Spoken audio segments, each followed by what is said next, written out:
और अब खबरों को तफसील से जानेंगे। मुंबई में नेशनलिस्ट कांग्रेस पार्टी की 20वीं यौम तासीस मनाई गई। पार्टी सदर शरद पवार ने पार्टी वर्करों से इस मौके पर खिताब किया और इस मौके पर उन्होंने नरेंद्र मोदी हुकूमत पर तंज किया कि 5 साल में जो वादे पूरे नहीं हुए उन्हें अंजाम देने के लिए अवाम ने एक मौका और दिया है। उन्होंने कहा कि पाकिस्तान के खिलाफ कार्रवाई की बात से नौजवान मुतासिर हुए। इस मौके पर शरद पवार ने यह भी कहा कि मोदी ने लोकसभा इंतखाबात के वक्त कहा था कि घर में घुस के मारेंगे। उनका कहना है कि दहशतगर्दों पर जो हमले किए गए वो पाकिस्तान में नहीं बल्कि कश्मीर में किए गए और कश्मीर हिंदुस्तान का ही हिस्सा है। शरद पवार ने कहा कि समाज में तफरका पैदा करने की वजह से बीजेपी को फायदा पहुंचा और इस तरह की तफरीक और नफरत मुल्क के लिए बेहद नुकसानदेह है।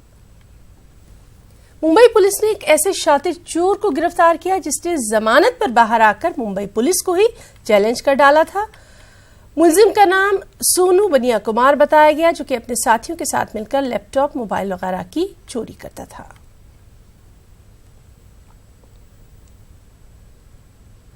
20 अप्रैल को शिवड़ी बीपीटी में एक थिंकपैड और आईपैड और उसके साथ और इलेक्ट्रॉनिक एसेसरीज की चोरी हुई थी। इसमें हमारी टीम ने बहुत ही बढ़िया काम किया है। इसमें ये सोनू बनिया कुमार और उसका एक साथीदार राजपूत करके हमने अरेस्ट किए हैं और उन्होंने मुंबई के अलग अलग जगहों से अभी तक 14 लैपटॉप और एक आईपैड हमने बरामद किया है। उन्होंने मुंबई में अलग अलग जगह पे ये चोरियाँ की है। ये जो आरोपी है इज अ सीजन क्रिमिनल। वो थाना से एक ज्वेलरी शॉप को लूटते हुए पकड़ा गया था और ये वापी में जिस दिन पकड़ा उसके दूसरे दिन वो वापी जाके 3 ज्वेलरी शॉप लूटने वाला था। उसकी पूरी तरह से उसने रेकी की थी और उसकी मुंब्रा पुलिस ने शहर के रशीद कंपाउंड से 500 की नई करेंसी पर मुश्तमिल नकली नोटों की खेप के साथ आदिल मंसवी नामी शख्स को गिरफ्तार किया। पुलिस के मुताबिक उन्हें खुफिया इत्तिला मिली थी। इस पर उन्होंने यहां जाल बिछाया और मुलजिम को 500 के नकली नोटों के साथ गिरफ्तार किया। शाम को हमारे एपीआई शिवसागर इनको इन्फॉर्मेशन मिली थी कि वहाँ एक दुकान में लकी नाम का दुकान है, वहाँ कुछ जाली नोट रखी है। उस हिसाब से उन्होंने उनके साथ में छापा मारा तो वहाँ 115,500 रुपये दर की जाली नोट मिली। उसमें 57,500 टोटल कुछ नोट है। वो एक आदमी के खिलाफ में हमने जाली नोट रखने के मामले में गुना दाखिल किया हुआ है। आज उसको कोर्ट में प्रोड्यूस किया था तो उसको 14 तारीख तक माननीय कोर्ट ने पीसीआर दिया हुआ है। आगे की तफ्तीश चालू है। नांदेड़ हैदराबाद हाईवे पर वाक़े जामरवन नामी गांव की एक सूखी बोरवेल में लावा नुमा मादा निकलने से मकामी लोगों में खौफ हरास पैदा हो गया। जैसे ही जिला इंतजामिया को इस बात की खबर दी गई, इंतजामिया ने मामले की फॉरेंसिक जांच शुरू कर दी। मकामी लोगों का कहना है कि जिस बंद पड़े बोरवेल में लावानुमा मादा निकल रहा है, ये बोरवेल कई बरसों से बंद था। 2 दिन पहले इस इलाके में अचानक तेज हवाएं चली, बिजली कड़की और रात तमाम हवाओं और बिजली कड़कने का सिलसिला जारी रहा। सुबह जब मामूल की तरह गांव के लोग खेतों में काम करने के लिए जा रहे थे तब उन्हें इस बोरवेल से लावा जैसे मादे निकलने का पता चला। इब्तिदा में किसी को ये समझ में नहीं आया। बाद में इसकी जानकारी इंतजामिया को दी गई और फॉरेंसिक टीम इसकी जांच कर रही है। आगे बढ़ेंगे। औरंगाबाद के सबसे बड़े सरकारी अस्पताल में ईद मिलन प्रोग्राम थोड़ा सुनने में अजीब लगता है, लेकिन जो लोग मजबूरों के आंसू पोंछना चाहते हैं उन्हें खुशियां बांटने का सिर्फ बहाना चाहिए और ये काम बड़ी खुशउस्लूबी से कीकी ग्रुप अंजाम दे रहा है। एक रिपोर्ट।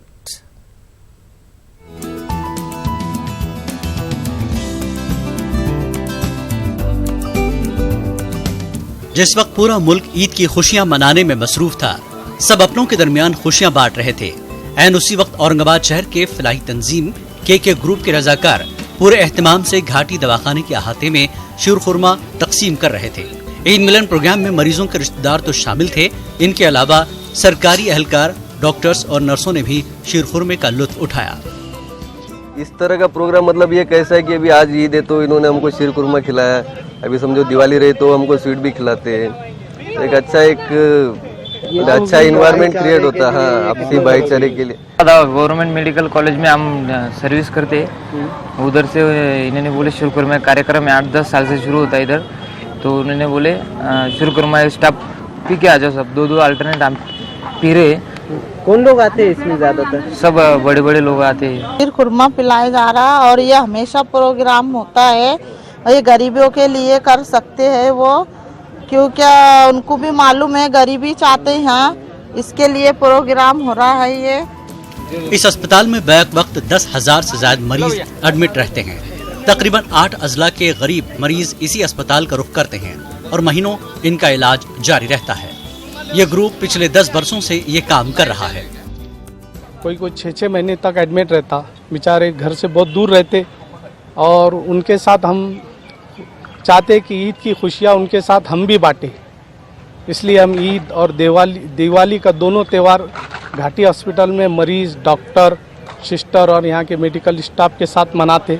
औरंगाबाद ज़िले के जो एडमिट लोग रहते हैं, पेशेंट, उनके रिश्तेदार वगैरह रहते हैं, वो त्यौहार वगैरह नहीं मना सकते, इसलिए हम उनको यहाँ पे ईद मनाने के लिए उनको शुरकुरमा वगैरह बना के उनको खिलाते पिलाते, उनको ये बात का एहसास नहीं होने देते कि हम घाटी में नहीं, हम घर पे है, इस बात का उनको एहसास दिलाते हैं।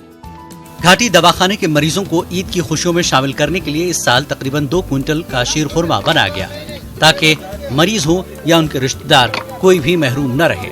बिला लिहाज मजहब व मिल्लत सैकड़ों अफराद ईद की खुशियों में शामिल हुए। न्यूज़ 18 उर्दू के लिए औरंगाबाद से अजहरुद्दीन की रिपोर्ट।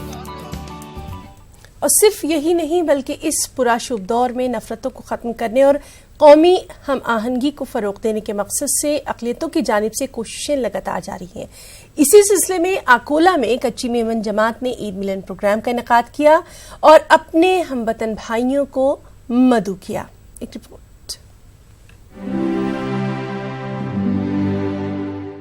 अकोला में कौमी यकजहती को फ़रोग़ देने के मकसद से ईद मिलन प्रोग्राम का इनेकाद अमल में आया, जिसमें शहर के बरादरान वतन को खुसूसी तौर पर मदऊ किया गया। कच्ची मेमन जमात की जानिब से मुनक़्क़दा इस प्रोग्राम में रियासती वजीर रंजीत पाटिल ने ऐसे प्रोग्रामों को वक्त की अहम जरूरत करार दिया। सारे समाज के लोगों को इकट्ठा बुला के दो बातें सबके सामने रखने की जो व्यवस्था यहाँ पे प्लेटफॉर्म खड़ा कर दिया, इसके लिए मैं उनका सही में जाहिर जी का तो है, पर यहाँ पे सारे समाज के मुफ्ती साहब का मैं दिलो जान से वहाँ उनका धन्यवाद मानता हूँ। मैं आपको धन्यवाद देता हूँ। मैं ये चाहता हूँ कि ये संस्कार आगे बढ़ते रहे। मैं तो ये सोचता हूँ कि एक रीज़न लगता है, कोई ना कोई कारण से इतना पवन पर्व पे 1 महीने का आपने सैक्रिफाइस करके जो पुण्य हासिल किया है, उसमें हमको भी थोड़ा सा पार्ट मिल रहा है। मैं तो ये सोचता हूँ कि तुमने हमको भी शरीक कर लिया उसमें। KMT हॉल में मुनक़्क़दा ईद मिलन प्रोग्राम में जहां दानिशवरों ने मजहबी रवादारी को फ़रोग़ देने पर जोर दिया, वहीं गैर मुस्लिम भाइयों ने रमज़ान और ईद की अहमियत पर रोशनी डाली। रोजे के जिस्मानी और रूहानी फायदे के मुतालिक भी गुफ्तगू की गई। कोई हिंदू है, मुस्लिम है, बौद्ध है, ईसाई है, लेकिन हम सब एक है, एक ही माँ के बेटे हैं। ऐसा बोलूँगा कि भारत भूमि के सब बेटे।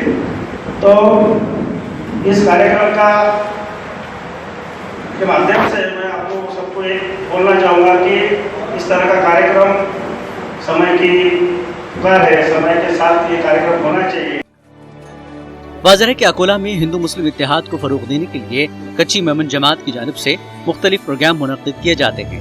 ईद मिलन, ईद मिलादुन नबी सल्लल्लाहु अलैहि वसल्लम, मुहर्रम वगैरह की मुनासिबत से अक्सर बरादरान वतन को खुशियों में शामिल करने की कोशिश की जाती है। न्यूज़ 18 उर्दू के लिए अकोला से रिजवान खान की रिपोर्ट। अकोला से मेंबर ऑफ पार्लियामेंट और मरकजी वजीर संजय धोत्रे ने अकोला ग्रामीण अस्पताल का दौरा किया। यहाँ उन्होंने मरीजों और अस्पताल से मुताल्लिक़ मसाइल पर अमले से बातचीत की।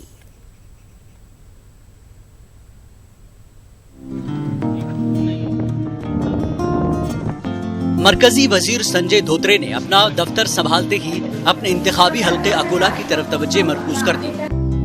धोत्रे अकोला ग्रामीण अस्पताल का दौरा कर यहाँ के मसाइल जानने की कोशिश की। इस दौरान धोत्रे ने माजूरों के लिए दिए जाने वाले मेडिकल सर्टिफिकेट के दफ्तर का इफ्तिताह किया। त्यांची अडचण दूर करण्याकरता इथे कक्ष निर्माण करण्यात आला आणि तसंच आपलं जे लेडी हार्टिंग आहे महिलांचं रुग्णालय, इथे या 2 बिल्डिंग तयार होऊन राहिल्या त्याची सुद्धा पाहणी केली आणि त्यातली एक बिल्डिंग त्वरित ऑगस्ट महिन्यात तयार झाली पाहिजे अशा सूचना देण्यात आल्या। सुपर स्पेशालिटीचं जवळपास 80% जास्त काम झालेलं आहे। तर त्या कामापेक्षाही जे तिथं स्टाफ मंजूर करायचा आहे, सुपर स्पेशालिस्ट वगैरे राहणार आहे, हे काम आमचे मुख्यमंत्री साहेब, आरोग्यमंत्री यांच्यासोबत चर्चा करून हे काम मार्गी लावण्याचा आम्ही प्रयत्न करू। धोत्रे ने इस दौरान अस्पताल के अमले को मरीजों की तरफ ध्यान देने की सख्ती से हिदायत दी। साथ ही माजूरों को मेडिकल सर्टिफिकेट हासिल करने में कोई परेशानी न हो, इस बात के भी अहकामात जारी किए। न्यूज़ 18 उर्दू के लिए अकोला से रिजवान खान की रिपोर्ट। क्रिकेट की दुनिया में अपनी तूफानी बल्लेबाजी के लिए मशहूर युवराज सिंह ने क्रिकेट से रिटायरमेंट ले लिया। युवराज सिंह ने सन 2000 में हिंदुस्तान के लिए पहला इंटरनेशनल मैच खेला था और 19 साल के करियर में युवराज ने नाम भी खूब कमाया। 2007 T20 वर्ल्ड कप हो या 2011 वर्ल्ड कप, युवराज ने दोनों बड़े टूर्नामेंट्स में बेहतरीन परफॉर्मेंस का मुजाहरा कर हिंदुस्तान को आलमी चैंपियन बनने में मदद की। दोनों टूर्नामेंट्स में मैन ऑफ द टूर्नामेंट का खिताब भी युवराज के ही नाम गया। मुंबई में मीडिया से रूबरू होते हुए युवराज सिंह ने अपने रिटायरमेंट का जज्बाती अंदाज में ऐलान किया। And in around 22 years and almost 17 years of international cricket on and off, I have decided to move on. Thank you for taking the time out to be here and to support me. Cricket has given me everything I have and is the reason why I stand here today. It was a love-hate relationship with the sport in retrospect. I don't think I hated this game because the love I have for it today, which will remain constant until the end of life. Cricket has given me some great friends and seniors. I started my career under Saurav Ganguly's captaincy and got an opportunity to play with my idol, the great Sachin Tendulkar, and other legends like Anil Kumble, VVS Lakshman, Rahul Dravid, and Javagal Srinath. My close friends who I grew up with playing for India, who also went on to becoming great match winners for the country, such as Zach, Gauti, Viru, Ashu and Bhaju. This is the same batch that created history and went on to win the World Cup under the great captaincy of MS Dhoni and exceptional coaching of Gary Kirsten. Probably the best international coach I played under. और खास बात कर्नाटक की शुरुआत करेंगे बेहद अहम खबर के साथ। IMA ज्वेलर्स बेंगलुरु के मैनेजिंग डायरेक्टर मोहम्मद मंसूर खान पिछले 3 दिनों से गायब बताए जा रहे हैं। गुज़िश्ता 2 दिनों से मोहम्मद मंसूर खान का मोबाइल स्विच ऑफ है। मंसूर खान के लापता होने की खबर बेंगलुरु के कमर्शियल पुलिस स्टेशन में दर्ज करवाई गई है। IMA ज्वेलर्स के बाहर सरमायाकारों का एहतजाज जारी है। मुश्तइल हुजूम पर काबू पाने के लिए पुलिस को लाठीचार्ज भी करना पड़ा है।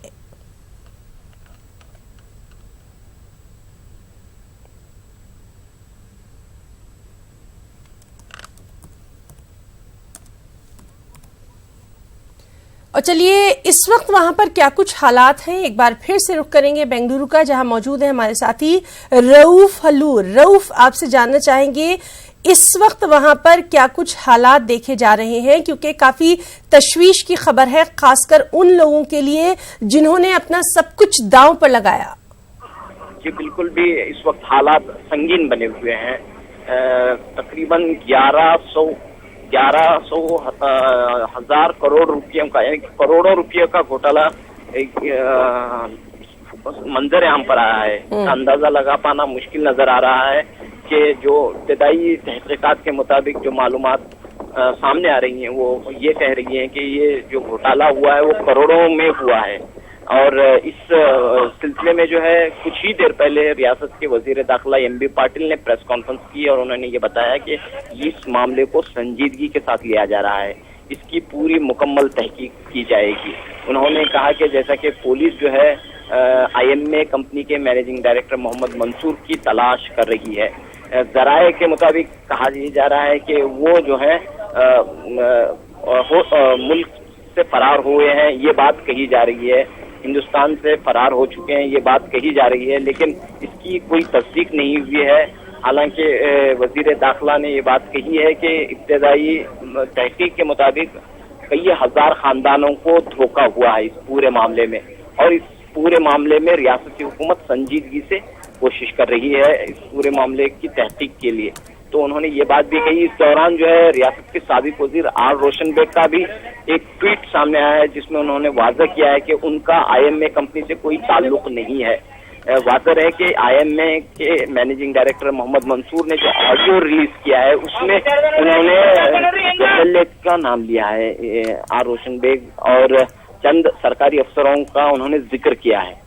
तो इस ऑडियो टेप की अभी तस्दीक नहीं हुई है कि ये ऑडियो मैसेज किसका है, क्या है, इसकी भी जो है पुलिस तहकीक कर रही है। तो दूसरी जानिब जो है आर रोशन बेग ने कहा है कि न वो इस कंपनी में कोई पार्टनर है और न ही उनका कोई शेयर है इस कंपनी में।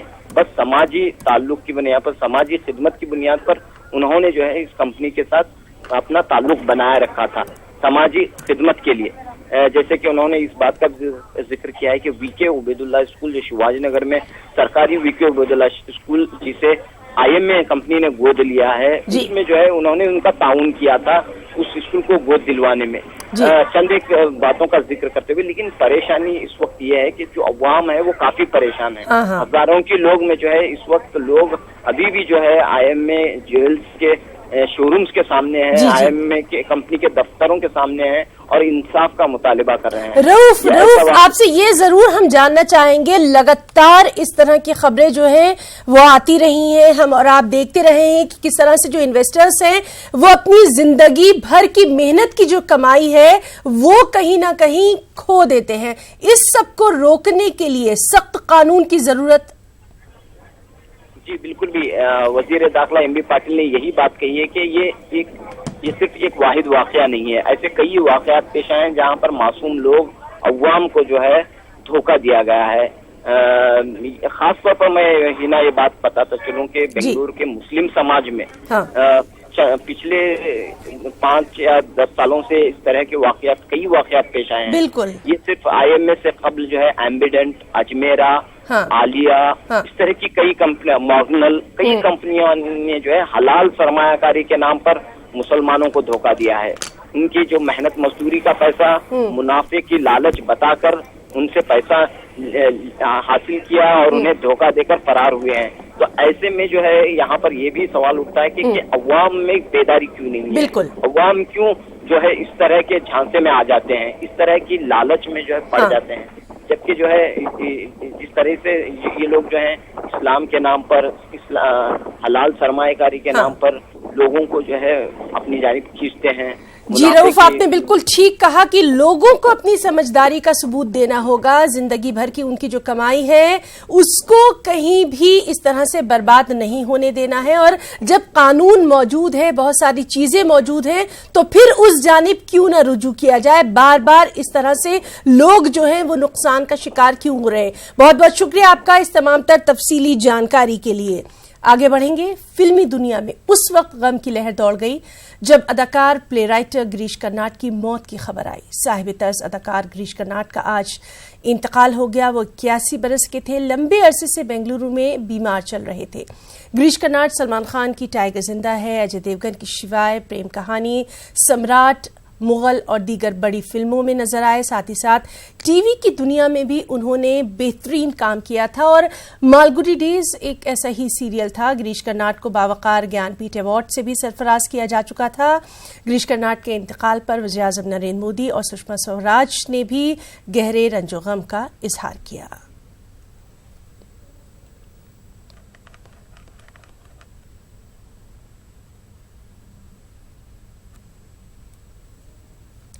कर्नाटक बीजेपी के रियासती सदर और साबिक उजाला येदियुरप्पा ने JDS कांग्रेस मखलूत हुकूमत पर तनकीद की और कहा कि हुकूमत खुशहाली के पेश नज़र अवाम और किसानों को राहत पहुंचाने में नाकाम रही है। उन्होंने कहा कि सरकारी हुक्काम तसाहुली और लापरवाही का मुजाहरा कर रहे हैं। येदियुरप्पा ने रायचूर जिले में रियासती हुकूमत की जानिब से किए जा रहे राहतकारी कामों के बारे में मकामी लोगों से बातचीत की और देही इलाकों में पीने का पानी और रोजगार फराहम करने में नाकाम हो जाने का कुमारस्वामी हुकूमत पर इल्जाम भी लगाया।